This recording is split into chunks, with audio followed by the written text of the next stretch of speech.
Dollar winning streak extends into fifth week as yen slumps.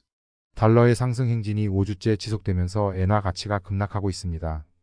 2월 이후 달러의 최장기간 상승세가 다른 통화에 부담을 주고 있으며 금리 격차로 인해 일본 엔화가 올해 최악의 실적을 기록하고 있습니다.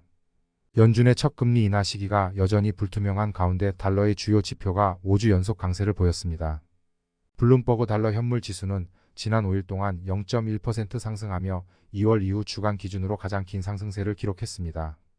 해당 지수는 종가 기준으로 11월 초 이후 최고치로 마감했습니다. 이번 주 달러의 강세는 엔화를 비롯한 다른 통화에 부담을 주었습니다. 일본 엔화는 금요일 11일 거래일 중 10일 거래일 동안 약세를 보이며 달러 대비 159.80으로 거래를 마감했는데 이는 주시하던 160선에 근접한 수준입니다. 영국 파운드와 스위스 프랑도 하락했습니다. 모넥스의 외환 트레이더 헬렌 기브는 연준이 금리를 인하할 때까지 달러의 흐름을 바꿀 만한 것이 보이지 않는다라며 연준이 완화 정책으로 실질적인 움직임을 보일 때까지 앞으로 몇 달 동안 엔화와 스위스 프랑이 가장 큰 타격을 입을 수 있다라고 말했습니다.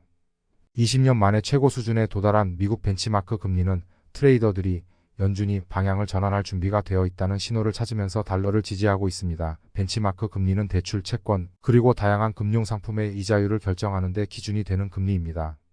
이번 주 시카고 연준의 아우탄 굴스비 총재는 정책 입안자들이 인플레이션이 지난달처럼 계속해서 둔화된다면 금리를 인하할 수 있을 것이라고 말했고, 리치몬드 연준의 토마스 바킨 총재는 금리 인하 전 인플레이션 경로에 대한 추가적인 명확성이 필요하다고 말했습니다.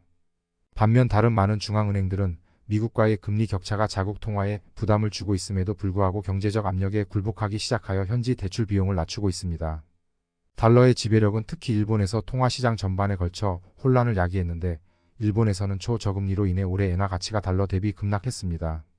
일본 당국은 과도한 환율 변동이 발생할 경우 적절한 조치를 취할 준비가 되어 있음을 시사했습니다. 이들은 이미 4월과 5월에 600억 달러 이상을 투입하여 환율을 지지하고 투기적 거래자들을 저지하는 데 기록적인 금액을 지출했습니다.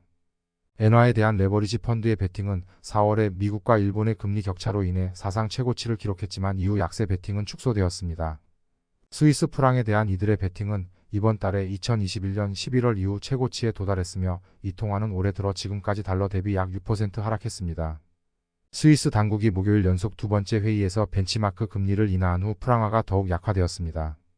유럽중앙은행이 6월 6일 금리를 인하한 이후 유로화는 달러 대비 약 2% 하락했습니다. 달러 강세는 금융시장의 상대적 안정으로 인해 제한되고 있지만 현재로서는 강세가 지속될 것으로 보입니다. 골드만삭스 그룹의 카막샤 트리베디는 전화 인터뷰에서 그 평가 프리미엄은 매우 느리게 사라질 것이며 달러는 더 오랫동안 강세를 유지할 것이라고 말했습니다. 기본 시나리오에서는 올해 연준이 두 차례 금리를 인하할 것으로 예상됩니다.